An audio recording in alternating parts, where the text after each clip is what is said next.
Ella aprendió a no llorar, a no temblar, a no suplicar, pero ese día, ese maldito día, el destino decidió romperla.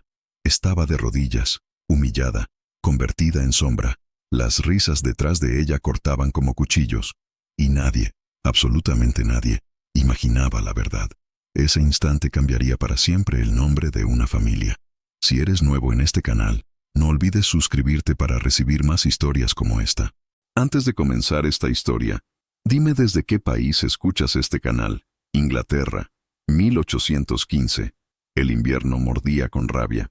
Eliza Hawthorne tenía 19 años cuando comprendió que las palabras también matan. Estaba frente a la condesa Helena Monteverde, rodeada de sirvientes que miraban al suelo, rodeada de jueces silenciosos que ya habían decidido su culpa. La condesa no gritaba, no necesitaba hacerlo. Su voz era fría, precisa, mortal. Manchaste el apellido Monteverde. Pretendiste robar el futuro de esta familia. Pensaste que tu cuerpo te daría un lugar que jamás mereciste. Cada palabra era un latigazo invisible. Eliza no se defendió. No podía. Sus manos temblaban sobre el vientre. Aún no se notaba, pero ella lo sabía. Y Thomas, el hijo del conde, el hombre que le juró amor en la oscuridad del establo, permanecía junto a su madre, inmóvil, mudo, cobarde. Cuando Eliza buscó sus ojos, él miró hacia otro lado. Y ese gesto fue peor que cualquier acusación. Pero antes de que la condesa pudiera continuar, un sirviente entró corriendo. «Milady». El caballo se desbocó en el establo. Derribó 3 carretas. La condesa lo miró con irritación. «¿Y qué esperas que haga?». El sirviente titubeó. «Necesitamos su autorización para sacrificarlo. Después, ahora estoy ocupada destruyendo vidas». El comentario casual hizo que varios sirvientes contuvieran la respiración. Eliza sintió náuseas. La condesa volvió su atención hacia ella. «Empaca tus cosas. Tienes 15 minutos». Eliza no tenía cosas, solo un chal viejo y un vestido de repuesto. Cuando salió del castillo, la lluvia caía como sentencia. El portón se cerró a sus espaldas. No hubo despedida, ni siquiera crueldad, solo indiferencia, y esa indiferencia dolía más que el odio. Eliza caminó por el camino de barro. No sabía hacia dónde. No importaba. Pensó en tirarse al río. Sería más rápido, más piadoso. Pero algo en su interior, algo obstinado, algo feroz, no la dejó hacerlo. Quizás era el bebé, quizás era rabia, o quizás solo era miedo de morir sola. Sus piernas cedieron. Cayó de rodillas en medio del camino. La lluvia la golpeaba. El frío la atravesaba. El mundo se oscurecía. Y entonces, una voz. «Eliza, levántate. No puedes quedarte aquí». Era Samuel, el copero del castillo, un hombre de 50 años con manos ásperas y ojos bondadosos. Él la levantó del suelo. Le puso su abrigo sobre los hombros. «No digas nada. Solo camina. Conozco un lugar». Eliza quiso preguntar, pero no tenía fuerzas. Solo caminó. Samuel no le explicó a dónde la llevaba. Y ella no preguntó, porque en ese momento, cualquier lugar era mejor que la muerte. Caminaron durante horas bajo la tormenta. El camino se volvía más agreste, más solitario, hasta que una mansión emergió entre la niebla, oscura, cerrada, como un mausoleo. «Bienvenida a la mansión Alencar. Es aquí». Eliza miró las ventanas apagadas. Sintió un escalofrío que no venía del frío. «Hay algo que debes saber. El duque no acepta mujeres embarazadas en su casa. Jamás. Pero mi hermana, ella puede ayudarte». «¿Tu hermana?» «Agnes, la gobernanta». Samuel hizo una pausa. «En realidad, es más que eso. Pero esa historia no me corresponde contarla». Eliza tragó saliva. «¿Y si el duque me descubre?». Samuel no respondió de inmediato. Solo apretó su hombro con firmeza. «Entonces reza para que nunca mire hacia ti». Y mientras la puerta lateral se abría en silencio, Eliza comprendió que había entrado en un lugar donde el dolor tenía nombre y memoria. Agnes tenía el rostro de alguien que había visto demasiado. Líneas profundas alrededor de los ojos. Manos firmes que no temblaban nunca. Cuando vio a Eliza empapada, temblando, casi desmayándose, no hizo preguntas. Solo actuó. La llevó directamente a la cocina. Envolvió a la joven en mantas gruesas. Le preparó un té caliente con miel. Samuel explicó en voz baja. Agnes escuchó en silencio. Cuando terminó, ella solo asintió. «No puede quedarse en el ala principal». El duque jamás lo permitiría. Hay un cuarto pequeño junto a la despensa. Era de la lavandera, pero murió hace 2 meses. Nadie lo ha tocado desde entonces. No es lujoso, pero es seguro. Elisa quiso agradecer, pero las palabras se le quedaron atascadas en la garganta. Solo logró inclinar la cabeza. Agnes la guió por pasillos oscuros. Y fue entonces cuando Elisa lo notó. Había algo extraño en esa casa. No solo estaba silenciosa, estaba congelada. Los relojes en las paredes marcaban diferentes horas, todos detenidos. Las cortinas estaban cerradas, pero no con polvo. Alguien las mantenía así a propósito. Y en cada esquina, en cada mesa, había algo que no debería estar ahí.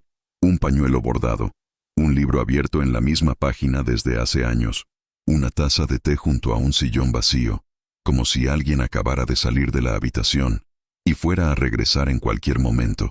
Elisa sintió un escalofrío. ¿Qué pasó aquí? Agnes se detuvo frente a una puerta. El duque perdió a su esposa hace 6 años, y algo en él murió con ella. No guardó luto de la forma normal. No enterró su dolor. Lo preservó. Agnes abrió la puerta del pequeño cuarto. Esta casa es un museo del pasado, y él es su único visitante. Elisa entró lentamente. Una cama estrecha, una manta desgastada, una vela sobre una mesa de madera. Nada más. Pero para Elisa, en ese momento, era un palacio. Descansa, mañana hablaremos. Agnes cerró la puerta suavemente, pero antes de irse, dijo algo más. Si el duque te pregunta algo, cualquier cosa, no menciones embarazos, no menciones bebés, y sobre todo, nunca preguntes por Isabela. Elisa asintió confundida. ¿Quién es Isabela? Agnes la miró con tristeza. El fantasma que gobierna esta casa. Y se fue. Elisa se dejó caer sobre la cama. No lloró, no tenía lágrimas. Solo cerró los ojos y agradeció no estar muerta. Pero en la oscuridad, una pregunta la persiguió hasta el sueño. ¿Quién es el duque que construyó un santuario para los muertos? Mientras Elisa dormía, en el ala opuesta de la mansión, Enrique Alencar estaba despierto. Siempre estaba despierto. Sentado frente al fuego en su estudio. Un vaso de whisky en la mano. La mirada perdida en las llamas. Pero no estaba solo. Frente a él, sobre el escritorio, había una pintura. Isabela. Cabello oscuro cayendo en ondas. Sonrisa suave. Ojos que alguna vez lo miraron con amor. Enrique hablaba con ella todas las noches. Le contaba sobre la mansión, sobre las cuentas, sobre el vacío, como si ella pudiera escucharlo, como si nunca se hubiera ido. Hoy Agnes trajo a alguien nuevo. Su voz era ronca por el whisky. Una muchacha, embarazada. Hizo una pausa. Debí echarla. Tú sabes que debí hacerlo, pero no pude. Apretó el vaso con tanta fuerza que casi lo rompió. No sé por qué. Miró la pintura como si esperara una respuesta, pero Isabela solo sonreía, congelada, perfecta, muerta. Enrique cerró los ojos. Perdóname. Y en la oscuridad de la mansión, 2 almas rotas dormían bajo el mismo techo, sin saber que sus destinos ya estaban entrelazados. Elisa despertó con el sonido de ollas chocando. Por un segundo, no supo dónde estaba. Luego recordó. El castillo Monteverde, la expulsión, la lluvia, Samuel, la mansión oscura. Respiró hondo. No estaba muerta. Todavía. Se levantó despacio. El cuerpo le dolía. La espalda, las piernas, todo. Pero no podía quedarse en cama. No quería ser una carga. Se vistió con el único vestido limpio que tenía. Se peinó como pudo. Y salió hacia la cocina. Marta, la cocinera, era una mujer robusta de 60 años con cejas pobladas y manos manchadas de harina. La miró de arriba a abajo. Tú debes ser la nueva. Elisa asintió tímidamente. Pues no te quedes ahí parada como estatua. Hay papas que pelar. Elisa obedeció sin decir palabra. Se sentó en un taburete junto a la ventana. Tomó un cuchillo pequeño. Y comenzó a trabajar. Las papas caían en el cuenco con ritmo constante. Pero en el tercer día de pelarlas, Marta la sorprendió llorando. Silenciosamente. Sobre las papas. Marta no preguntó por qué. Solo le dio un trapo limpio. Ese gesto pequeño casi la rompió. Por primera vez en días, Elisa sintió algo parecido a la humanidad. No era felicidad, no era esperanza, pero era silencio. Y el silencio era suficiente. Hasta que la puerta de la cocina se abrió de golpe. Un hombre entró. Alto, de hombros anchos, cabello oscuro despeinado, rostro tallado en piedra. Llevaba una caja en las manos. Dentro había un reloj. Marta dejó de moverse. Elisa también. Enrique colocó la caja sobre la mesa con extremo cuidado, como si llevara cristal. Este reloj dejó de funcionar. Su voz era baja, controlada. Necesito que alguien lo lleve al relojero del pueblo. Marta titubeó.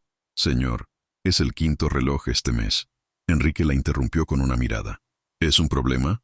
No, señor. Entonces hazlo. Fue en ese momento cuando sus ojos cayeron sobre Elisa. Ella intentó bajar la mirada, pero fue demasiado tarde. Enrique la observó con intensidad. No de deseo, de juicio. ¿Quién es esta? Marta tragó saliva. Es la muchacha que Agnes trajo hace 3 días, señor. Enrique clavó sus ojos en Elisa. ¿Agnes la trajo? Sí, señor. ¿Sin mi permiso? Sí, señor. El silencio que siguió fue sofocante. Enrique dio un paso hacia adelante. ¿Cómo te llamas? Elisa Hawthorne, señor. ¿De dónde vienes? Del castillo Monteverde. Enrique arqueó una ceja. ¿Te despidieron? Elisa apretó las manos sobre su regazo. Sí. ¿Por qué? Ella no respondió. No podía decir la verdad. No frente a él. Enrique dio otro paso. Te hice una pregunta. Por una acusación falsa, señor. ¿Qué tipo de acusación? Elisa sintió las lágrimas presionando detrás de sus ojos, pero no lloró. No le daría esa satisfacción. Me acusaron de intentar seducir al hijo del conde. Enrique soltó una risa seca, sin humor. Claro, siempre es la misma historia. La muchacha ingenua, el noble aprovechado, y al final, solo ella paga. Elisa alzó la vista bruscamente. Había algo en su tono, algo que no era desprecio. Era comprensión. Enrique tomó la caja con el reloj. Puedes quedarte, pero no esperes privilegios. Trabajarás como cualquier otra empleada. Y si causas problemas, se detuvo en la puerta. Terminarás en la calle antes de que amanezca. ¿Entendido? Sí, señor. Enrique salió sin mirar atrás. Pero antes de cerrar la puerta, dijo algo más. Y no toques nada que no sea tuyo. Esta casa tiene memoria, y no perdona. La puerta se cerró con un golpe seco. Marta exhaló ruidosamente. Tienes suerte, niña. El duque nunca acepta a nadie nuevo. Elisa no respondió, porque en el fondo sabía que esa suerte tenía un precio, y tarde o temprano tendría que pagarlo. Los días en la mansión Alencar transcurrían como sombras. Elisa trabajaba desde el amanecer hasta la noche. Limpiaba, cocinaba, lavaba, pero cada tarea venía con una regla nueva. No toques los relojes, no muevas los libros de su lugar, no entres al salón de música, no abras las cortinas del 2.º piso, y sobre todo, no entres a la habitación con la puerta azul. Elisa obedecía, pero la curiosidad la carcomía. Una tarde, mientras limpiaba el pasillo del ala este, escuchó música, suave, melancólica, una caja musical. La siguió hasta una puerta entreabierta. Era el estudio del duque. Enrique estaba de espaldas, sosteniendo algo en las manos. Un vestido, de seda blanca, con bordados delicados. Lo acariciaba como si fuera el objeto más frágil del mundo. Y entonces habló. Lo siento, Isabela. Hoy no pude ir al jardín, pero mañana te llevaré flores frescas. Elisa contuvo la respiración. Enrique estaba hablando con el vestido, como si la muerta pudiera escucharlo. Y en ese momento, Elisa comprendió algo aterrador. El duque no había superado la muerte de su esposa. La había convertido en religión. Se apartó lentamente, pero pisó una tabla suelta. El crujido resonó como un disparo. Enrique se giró bruscamente. Sus ojos eran salvajes. ¿Qué haces aquí? Elisa retrocedió. Yo estaba limpiando y... Sal. No era una orden. Era una amenaza. Elisa salió corriendo, pero mientras bajaba las escaleras escuchó algo que la heló. Un sollozo. Enrique Alencar estaba llorando, solo, rodeado de objetos muertos, y esa imagen la persiguió el resto del día. Esa noche, Agnes fue al cuarto de Elisa. Llamó suavemente. ¿Puedo pasar? Elisa abrió. Agnes entró con una bandeja de comida. ¿No bajaste a cenar? No tenía hambre. Agnes dejó la bandeja sobre la mesa. ¿Lo viste, verdad? Elisa no necesitó preguntar qué. Sí. Agnes suspiró. Entonces ahora entiendes por qué no puede haber vida aquí. Se sentó en la cama. Cuando Isabela murió, algo en Enrique se rompió de una forma que no tiene reparación. Dejó de dormir, dejó de comer, dejó de vivir, y comenzó a preservar. Agnes miró por la ventana. Cada objeto que ella tocó, cada lugar donde estuvo, cada momento que compartieron, lo mantiene exactamente igual, como si el tiempo se hubiera detenido. Elisa sintió un nudo en la garganta. ¿Por qué no lo detiene alguien? Agnes la miró con tristeza. Porque soy su madre. Y he intentado todo. Elisa dio un paso atrás. ¿Su madre? Agnes asintió lentamente. Enrique nació fuera del matrimonio. La familia Alencar me contrató como ama de llaves para ocultar el escándalo. Crié a mi hijo en esta casa, pero él nunca pudo llamarme madre, solo Agnes. Elisa se sentó despacio. ¿Y por qué me trajo aquí? Agnes la miró directamente a los ojos. Porque cuando te vi en esa tormenta, vi la única oportunidad de salvar a mi hijo. No con medicina, no con palabras, sino con vida. Elisa frunció el ceño. No entiendo. Tú llevas vida en tu vientre. Vida que él se niega a ver en esta casa desde hace 6 años. Pensé que si te veía, si te conocía, quizás recordaría que el mundo sigue girando. Elisa sintió el peso de esas palabras. Pero yo no soy su salvación. Agnes se levantó. Quizás no. Pero eres lo único nuevo que ha entrado a esta casa en años. Y eso ya es algo. Se fue, dejando a Elisa con una verdad imposible. Había sido traída aquí con un propósito. No como empleada, sino como esperanza. Y eso la aterraba. Pasaron 2 semanas. Elisa aprendió a moverse como un fantasma, a no hacer ruido, a no cruzarse con el duque. Pero la mansión era demasiado pequeña para 2 personas que se evitaban. Una mañana, mientras Elisa bajaba las escaleras con una cesta de ropa, tropezó. El embarazo la hacía más torpe, más lenta. Cayó de rodillas. La ropa se desperdigó por el suelo, y una prenda cayó frente a sus ojos. Un vestido de bebé, pequeño, blanco, bordado con hilo dorado. Elisa lo reconoció inmediatamente. Era de la habitación cerrada, la que no debía tocar. Pánico. Se apresuró a recogerlo, pero una mano la sujetó del brazo. Firme, fuerte. Enrique. Él la ayudó a levantarse sin decir palabra. Sus rostros quedaron demasiado cerca. Elisa pudo ver las sombras bajo sus ojos, las líneas de cansancio en su frente, y algo más, algo que la hizo temblar. Enrique vio el vestido de bebé en sus manos. Su expresión se endureció. ¿De dónde sacaste eso? Yo estaba limpiando y te dije que no tocaras nada. Su voz era peligrosamente baja. Elisa sintió las lágrimas presionando. Lo siento, no fue mi intención. Enrique tomó el vestido con manos temblorosas. Lo observó como si fuera un tesoro robado. Este era de mi hijo. Su voz se quebró. Iba a usarlo el día que naciera. Elisa sintió como si le clavaran un cuchillo. Lo siento mucho. Enrique alzó la vista. Sus ojos estaban rojos. ¿Lo sientes? ¿Cómo puedes sentirlo si ni siquiera me conoces? Las palabras de Elisa salieron antes de que pudiera detenerlas. Porque sé lo que es perder algo antes de tenerlo. El silencio que siguió fue ensordecedor. Enrique la miró fijamente, como si la estuviera viendo por primera vez. ¿Qué perdiste tú? Elisa bajó la mirada. Todo. Mi hogar, mi trabajo, mi dignidad, y la ilusión de que alguien me amaba. Enrique apretó el vestido contra su pecho. No es lo mismo. No, no lo es. Elisa alzó la vista. Pero el dolor no se mide. Solo se siente. Y yo siento el tuyo. Cada día. En cada rincón de esta casa. Enrique cerró los ojos. Vete. Elisa no se movió. Por favor, vete. Era una súplica disfrazada de orden.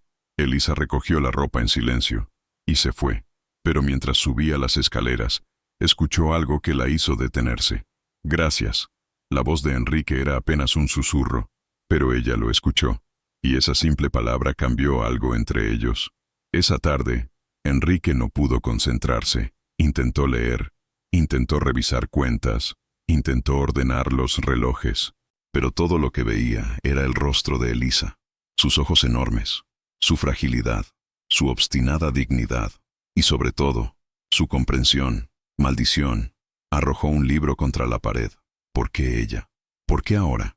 Había pasado 6 años construyendo muros, convirtiéndose en piedra, y ahora una muchacha embarazada, sin nombre, sin poder, amenazaba con derribar todo. No podía permitirlo, no lo permitiría, pero cuando cerró los ojos, solo veía su caída en las escaleras, y su propia mano sosteniéndola. Elisa no durmió esa noche, no por el bebé que se movía en su vientre, sino por una verdad que comenzaba a formarse en su mente. El duque Enrique Alencar no la odiaba, se odiaba a sí mismo. Y de alguna manera, ella se había convertido en el espejo de todo lo que él había perdido. Y eso los hacía peligrosamente iguales. Una tormenta azotó Yorkshire esa semana. El viento aullaba. La lluvia golpeaba las ventanas con furia. Los truenos sacudían la mansión. Elisa estaba en la cocina preparando té cuando escuchó un grito. Provenía del ala este, del estudio del duque. Marta la detuvo. «No vayas, es mejor no verlo así». «¿Ver qué?». Marta bajó la voz. «Las pesadillas. Las tiene todas las noches de tormenta. Grita, llora, rompe cosas. Porque fue en una noche así cuando Isabela murió». Elisa sintió un escalofrío. «Pero Agnes dice que es mejor dejarlo solo». Elisa dejó el té. Sin pensarlo, subió las escaleras. Marta intentó detenerla. No, pero era demasiado tarde. Elisa llegó al estudio. La puerta estaba entreabierta, y lo que vio la paralizó. Enrique estaba de rodillas en el suelo, rodeado de vidrios rotos, un retrato hecho pedazos frente a él, el rostro hundido entre las manos. No lloraba, pero temblaba violentamente, como si el dolor fuera demasiado grande para su cuerpo. Elisa dio un paso hacia adelante. La madera crujió bajo su pie. Enrique alzó la vista bruscamente. Sus ojos estaban salvajes, rojos, perdidos. «¿Qué haces aquí?». Elisa tragó saliva. «Escuché un ruido. Pensé que... Vete». No era una orden, era una súplica desesperada. Pero Elisa no se movió. En cambio, entró. Cerró la puerta tras ella. Y con pasos lentos, se acercó. No debería estar pasando por esto solo. Enrique soltó una risa rota. «¿Y qué sabes tú de estar solo?». «Todo». La respuesta salió firme. Sin titubear, Enrique la miró con sorpresa. Elisa se arrodilló frente a él, ignorando los vidrios, ignorando el peligro. «Sé lo que es perder todo. Sé lo que es ser invisible. Sé lo que es cargar un peso que nadie más ve. Y sé que gritar en silencio es peor que morir». Enrique cerró los ojos. Su respiración era irregular, entrecortada. «No me conoces». «No, pero reconozco el dolor cuando lo veo, porque yo también lo llevo». El trueno estalló afuera. Enrique se estremeció, como si el sonido lo arrastrara de vuelta a esa noche. Elisa extendió la mano lentamente, sin tocarlo, solo ofreciéndola. «No tiene que hablar, no tiene que explicar, solo, no tiene que estar solo ahora». Enrique abrió los ojos, miró la mano de Elisa, pequeña, temblorosa, pero real, y después de 6 años de aferrarse a fantasmas, tomó algo vivo. Sus dedos se entrelazaron, y el silencio que siguió fue diferente. No hostil, no incómodo, solo compartido. Enrique apretó su mano con una fuerza que casi dolía, como si tuviera miedo de que desapareciera. «Gracias», susurró. Su voz era apenas audible. Elisa asintió. No dijeron nada más, solo permanecieron así, 2 almas rotas, sosteniendo el dolor del otro, hasta que la tormenta pasó. Cuando la lluvia finalmente cesó, Enrique se levantó despacio. Le ofreció la mano a Elisa para ayudarla. Ella la tomó. Y por un instante, ninguno soltó al otro. «Deberías irte», dijo él finalmente. Pero su tono había cambiado. Ya no era una orden. Era cuidado. Elisa asintió. Salió del estudio sin mirar atrás. Pero mientras bajaba las escaleras, algo había cambiado. No sabía qué, pero lo sentía. Y mientras Enrique se quedaba solo entre los vidrios rotos, comprendió algo aterrador. Elisa Hawthorne no solo había entrado en su casa, había comenzado a entrar en su corazón. Y eso era infinitamente más peligroso que cualquier tormenta. Si esta historia tocó tu corazón, tu like nos ayuda a seguir creando contenido. 3 semanas después de aquella noche, algo cambió en la mansión. Enrique no lo admitía, pero comenzaba a buscar excusas para estar cerca de Elisa. Revisaba inventarios que no necesitaba. Preguntaba por tareas que ya estaban hechas. Se sentaba en el salón cuando ella cosía, y Elisa lo notaba. Pero no decía nada. Solo esperaba. Una tarde, mientras ella leía junto a la ventana, Enrique entró con una expresión extraña. «Tengo algo que mostrarte». Elisa dejó el libro. «¿Qué es?». «Ven conmigo». La guió por el pasillo hasta una puerta que siempre había estado cerrada. La puerta azul. Enrique sacó una llave. Sus manos temblaban ligeramente. «Nadie ha entrado aquí desde que Isabela murió». Abrió la puerta. Era la habitación de un bebé. Todo estaba intacto. La cuna de madera tallada, las mantas bordadas, los juguetes de tela alineados perfectamente, como un santuario congelado en el tiempo. Elisa sintió un nudo en la garganta. Es hermosa. Enrique entró lentamente. Pasó los dedos por la cuna. Construí esto con mis propias manos. Cada tallado, cada detalle. Isabela eligió los colores, las telas. Planeamos todo juntos. Su voz se quebró. Y luego, no terminó la frase. No necesitaba hacerlo. Elisa dio un paso hacia adelante. ¿Por qué me muestras esto? Enrique no la miró. Porque necesito que alguien sepa que existió. Que no fue solo un sueño. Que mi hijo... Se detuvo. Respiró hondo. Que mi hijo fue real. Aunque nunca respiró. Aunque nunca lloró. Aunque nunca abrió los ojos. Fue real. Elisa sintió las lágrimas rodar por sus mejillas. Fue real. Repitió suavemente. Enrique finalmente la miró. Y en sus ojos había algo que nunca había mostrado. Vulnerabilidad absoluta. Tengo miedo, confesó. ¿De qué? De olvidarlo. De que un día despierte y no recuerde su rostro. O la forma en que Isabela sonreía cuando hablaba de él. O el sonido de su risa. Por eso guardo todo. Por eso preservo cada objeto. Porque si dejo ir algo, temo que desaparezcan para siempre. Elisa se acercó. Tomó sus manos. No van a desaparecer. Enrique negó con la cabeza. No lo sabes. Lo sé. Porque el amor no se guarda en objetos. Se guarda aquí. Llevó la mano de Enrique a su propio pecho. Sobre el corazón. Y mientras usted respire, ellos viven. Enrique cerró los ojos. Una lágrima rodó por su mejilla. Y por primera vez en 6 años, dejó que alguien lo viera llorar. Esa noche, Agnes encontró a Enrique en el jardín. Estaba de pie frente a 2 tumbas.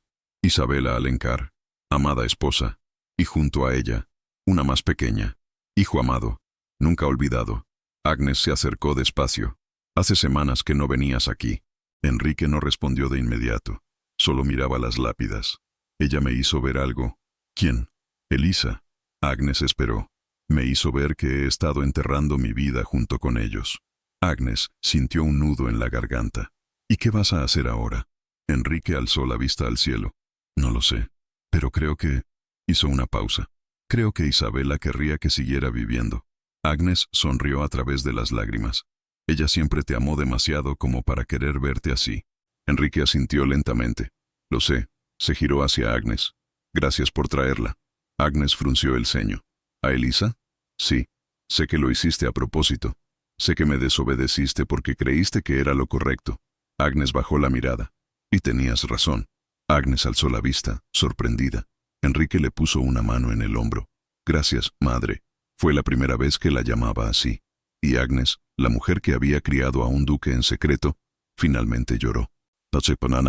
Pero la paz dura poco, porque al día siguiente, un carruaje negro llegó a la mansión, con el escudo de los Monteverde, y en él venía un hombre que cambiaría todo, Tomás. Pero no venía solo, y no venía por Elisa, venía por algo mucho peor. Tomás Monteverde bajó del carruaje con expresión sombría. No era el mismo hombre arrogante que había permitido la expulsión de Elisa. Había algo roto en él. Agnes abrió la puerta. Vengo a hablar con Elisa Hawthorne. Su voz era firme, pero había urgencia en ella. No hay nadie con ese nombre aquí. Agnes intentó cerrar la puerta. Tomás la detuvo. Por favor, no vengo a hacerle daño. Vengo porque... Su voz se quebró. Porque mi madre está muriendo. Agnes se detuvo. Y quiere ver a su nieto antes de partir. Enrique bajó las escaleras con expresión de acero. ¿Quién osa llamar a mi puerta exigiendo cosas? Tomás dio un paso atrás instintivamente. Soy Tomás Monteverde. Enrique lo miró de arriba abajo con desprecio visible. Ah, el cobarde. Tomás apretó la mandíbula. No vengo a pelear. Enrique cruzó los brazos. Entonces, ¿a qué vienes? Tomás respiró hondo. Mi madre, la condesa Elena Monteverde, hace 3 semanas sufrió un accidente. Estaba montando a caballo cuando el animal se desbocó. La arrojó con tanta fuerza que... Hizo una pausa. Ahora está paralizada de la cintura hacia abajo. Enrique no mostró emoción. ¿Y eso qué tiene que ver con nosotros? Tomás bajó la mirada. Desde el accidente, algo cambió en ella. La condesa siempre fue dura, cruel, incluso. Pero ahora está enfrentando su propia mortalidad.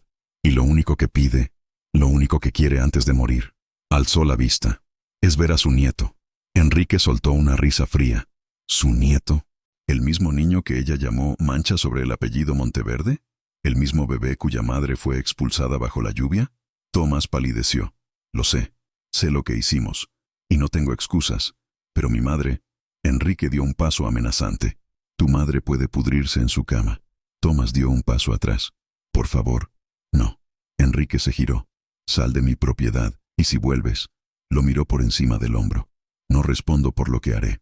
Tomás salió derrotado. Pero antes de subir al carruaje, dijo algo. Elisa merece decidir. No tú. Y se fue. Elisa había escuchado todo desde las escaleras. Bajó lentamente. Enrique se giró al verla. Su expresión se suavizó inmediatamente. ¿Cuánto escuchaste? Todo. Enrique cerró los ojos. No tienes que hacer nada. Puedes quedarte aquí, protegida, y nunca volver a ver a esa familia. Elisa se acercó. ¿Y si quiero ir? Enrique la miró sorprendido. ¿Por qué querrías? Porque... Elisa puso una mano sobre su vientre. Porque la condesa está muriendo, y por más que me odie, es la abuela de mi hijo. Enrique negó con la cabeza. Ella no merece nada de ti. Lo sé, pero yo merezco la paz, y nunca la tendré si no enfrento esto. Enrique tomó sus manos. Si vas, voy contigo. Elisa lo miró a los ojos. ¿Por qué? Porque no voy a dejar que te destruyan de nuevo. Y en ese momento, Elisa supo algo con certeza absoluta. Se había enamorado del duque, del hombre más roto, más imposible, más inalcanzable, y ese amor era tan peligroso como hermoso. 2 días después el carruaje de los Alencar llegó al castillo Monteverde. Elisa vestía un abrigo prestado por Agnes. Simple, pero digno. Enrique iba a su lado, rígido, protector. Tomás los esperaba en la entrada. Gracias por venir. Enrique no respondió. Solo ofreció su brazo a Elisa. Ella lo tomó. Y juntos entraron al castillo que la había destruido. La condesa Helena estaba en su habitación, postrada en la cama, pálida, frágil, pero sus ojos seguían siendo afilados. Cuando Elisa entró, la condesa la miró con expresión indescifrable. Tú. Su voz era débil, pero todavía llevaba veneno. Elisa se detuvo a los pies de la cama. Milady. La condesa intentó incorporarse. No pudo, y esa impotencia la enfureció. Viniste a regodearte. No. Elisa dio un paso adelante. Vine porque su hijo me lo pidió, y porque usted quiere ver a su nieto. La condesa miró el vientre de Elisa. Ahora notorio. Innegable. ¿Es niño o niña? No lo sé aún. La condesa cerró los ojos. Cuando era joven, también tuve un embarazo difícil. Casi pierdo a Tomás. Los médicos dijeron que no sobreviviría, pero lo hizo. Abrió los ojos. Y yo juré que protegería el apellido Monteverde con mi vida, que nada lo mancharía. Su voz se quebró. Pero ahora que estoy aquí, rota, inútil, me doy cuenta de que lo único que construí fue odio. Elisa sintió algo extraño en el pecho. No era perdón, pero era comprensión. La condesa extendió una mano temblorosa. Por favor, permíteme tocar, aunque sea una vez. Elisa miró a Enrique. Él asintió casi imperceptiblemente. Elisa se acercó, tomó la mano de la condesa y la colocó sobre su vientre. La condesa cerró los ojos. Una lágrima rodó por su mejilla. Perdóname, susurró. Elisa no respondió, porque algunas heridas no sanan con palabras, pero en ese momento permitió que la condesa sintiera la vida que ella había intentado destruir, y eso fue suficiente. Cuando salieron del castillo, Enrique abrazó a Elisa. Fuerte. Estoy orgulloso de ti. ¿Por qué? Porque tuviste más gracia de la que ella merecía. Elisa se apoyó en su pecho. No lo hice por ella. Lo hice por mí, porque no quiero que mi hijo crezca con odio. Enrique le besó la frente. Entonces serás una madre extraordinaria. Y mientras el carruaje se alejaba del castillo Monteverde, Elisa supo que había cerrado un capítulo, pero el más importante apenas comenzaba. Una semana después, la condesa Helena Monteverde murió en paz. O eso dijeron. Tomás envió una carta a la mansión Alencar. En ella agradecía a Elisa y renunciaba a cualquier derecho sobre el bebé. No merezco ser su padre, y él no merece un cobarde como yo. Cuídalo bien. Firmado. Tomás Monteverde. Elisa leyó la carta 3 veces. Luego la guardó. No sintió triunfo. No sintió alivio. Solo cierre. Esa tarde, Enrique la encontró en el jardín, sentada bajo un árbol, con el libro de poesía en las manos. ¿Puedo sentarme? Elisa asintió. Enrique se sentó a su lado.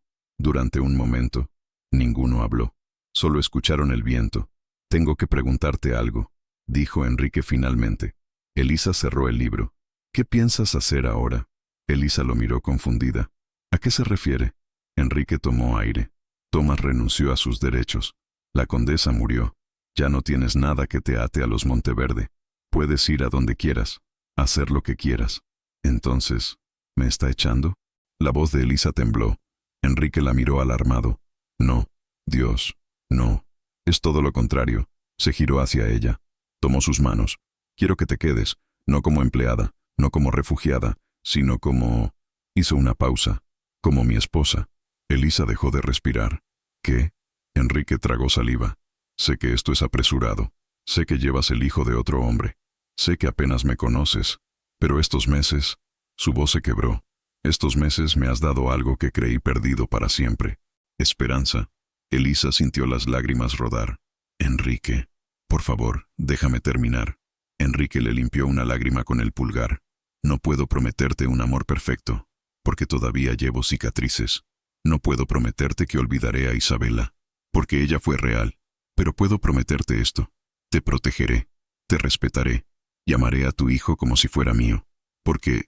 Sus ojos se llenaron de lágrimas. «Porque ya te amo a ti». Elisa sollozó. «Enrique, yo llevo el hijo de otro hombre, lo sé, y la gente hablará. Que hablen. Y tu familia. No tengo familia.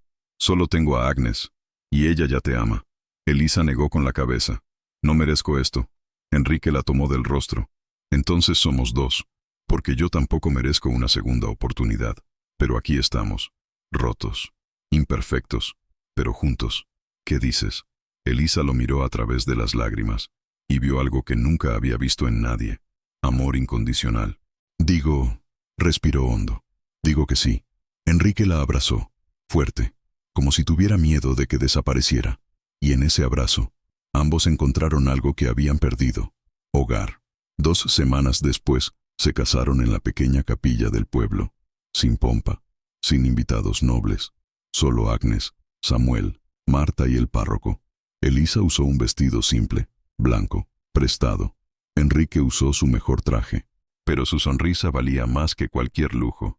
Cuando el párroco preguntó: «¿Aceptas a esta mujer como tu esposa?», Enrique respondió sin dudar: «La acepto». «¿Y tú, Elisa Hawthorne, aceptas a este hombre como tu esposo?». Elisa miró a Enrique, a sus ojos grises que ya no parecían fríos, a sus manos que temblaban ligeramente, a su sonrisa rota pero real. «Lo acepto». Y cuando se besaron, fue como si el mundo finalmente se detuviera para ellos, no como tragedia, sino como bendición. Esa noche, Enrique llevó a Elisa al ala principal de la mansión, a la habitación que había estado cerrada durante 6 años. Su habitación. La había limpiado, había quitado los relojes detenidos, había abierto las cortinas, dejado entrar la luz. «Agnes me ayudó», confesó. Dijo que Isabela no querría que siguiera viviendo en un museo. Elisa recorrió la habitación con los ojos. Era hermosa, simple, pero llena de vida. «Gracias». Enrique la abrazó por detrás. Puso sus manos sobre el vientre de Elisa. «Gracias a ti». «¿Por qué?». «Por recordarme que la vida sigue». Y mientras permanecían así, bajo la luz de la luna, ambos supieron. Habían convertido el dolor en amor, la soledad en familia, el pasado en futuro. Y aunque el camino había sido brutal, había valido cada lágrima. 3 meses después, la primavera llegó a Yorkshire con fuerza. Los jardines de la mansión Alencar florecieron, las ventanas permanecían abiertas, la música volvió a sonar, y una noche de abril, Elisa comenzó el trabajo de parto. Enrique estaba aterrado, caminaba de un lado a otro del pasillo, sudando, temblando. Agnes intentó calmarlo. «Todo estará bien». Enrique la miró con ojos salvajes. «¿Cómo lo sabes?».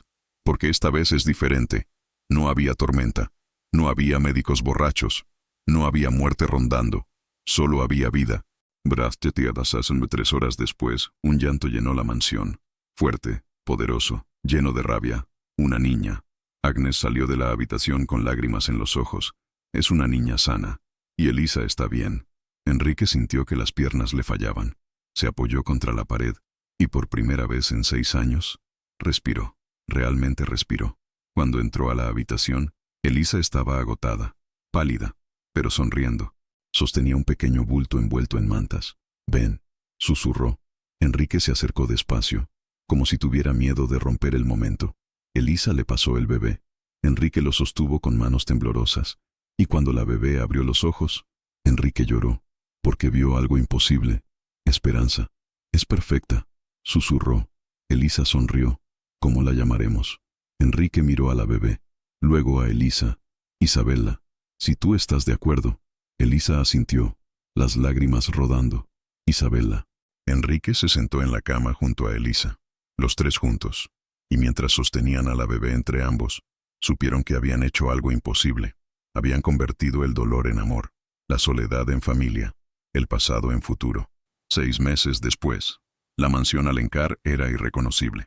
Los relojes funcionaban, las cortinas estaban abiertas, la risa de un bebé llenaba los pasillos, y en el jardín, frente a las 2 tumbas, Enrique colocaba flores frescas todas las semanas, pero ya no hablaba con ellas. Solo les agradecía por haberlo amado, por haberle dado un hijo, por haberle enseñado lo que era el amor, y por dejarlo ir. Un día, mientras Enrique cargaba a Isabela en el jardín, Elisa se acercó. Llevaba algo en las manos, el vestido de bebé, el que había causado su primera grieta. «Lo encontré en la habitación azul». Enrique lo miró con expresión suave. «¿Qué quieres hacer con él?». Elisa sonrió. «Quiero que Isabela lo use, no para olvidar a tu hijo, sino para honrarlo». Enrique sintió un nudo en la garganta. «¿Estás segura?». Elisa asintió. «Él fue real, y siempre será parte de esta familia, pero Isabela también lo es, y ambos merecen ser recordados». Enrique la besó, suave, profundo, agradecido. «Te amo». Elisa sonrió contra sus labios. «Y yo a ti». Y Mendel. Y 2 años después, la familia Alencar crecía. Un niño, fuerte, de ojos grises como su padre. Y luego, otra niña. La mansión que una vez fue un mausoleo, se llenó de risas, de luz, de vida. Agnes, ahora abiertamente reconocida como la madre de Enrique, vivía con ellos, feliz, orgullosa, en paz. Y cada noche, antes de dormir, Enrique le susurraba a Elisa: «Gracias por no rendirte». Y ella respondía: «Gracias por enseñarme que el amor no necesita ser perfecto, solo necesita ser real». 20 años después, Isabela Alencar tenía 20 años, y era exactamente como su madre, fuerte, compasiva, inquebrantable. Un día, mientras ordenaba el ático, encontró una caja. Dentro había cartas, viejas, amarillentas, de su padre a su madre, y una en particular la hizo llorar. «Querida Elisa, cuando llegaste a esta casa, yo era un hombre muerto. Vivía entre fantasmas, entre recuerdos que me consumían. Pero tú trajiste vida donde solo había muerte. No me salvaste porque fueras perfecta, me salvaste porque fuiste real, y esa realidad me devolvió al mundo. Te amo, hoy, mañana, siempre. Tuyo, Enrique». Isabela guardó la carta con cuidado y bajó corriendo a buscar a sus padres. Los encontró en el jardín. Enrique, ahora con canas pero todavía fuerte. Elisa, con arrugas alrededor de los ojos pero aún hermosa. Los abrazó a ambos. «Los amo». Enrique y Elisa se miraron y sonrieron, porque habían construido algo que nunca creyeron posible. Una familia, no perfecta, no sin cicatrices, pero real. Y eso era todo lo que importaba. A veces, las almas más rotas son las únicas capaces de sanarse entre sí. No porque sean perfectas, sino porque entienden que el amor verdadero no borra el pasado, solo lo transforma en algo hermoso. Si te gustó esta historia, tu suscripción significa mucho para nosotros. Y si quieres saber qué pasó con Tomás Monteverde, esa historia la contaremos en otro momento, porque todos merecen redención, incluso los cobardes. Gracias por quedarte hasta el final.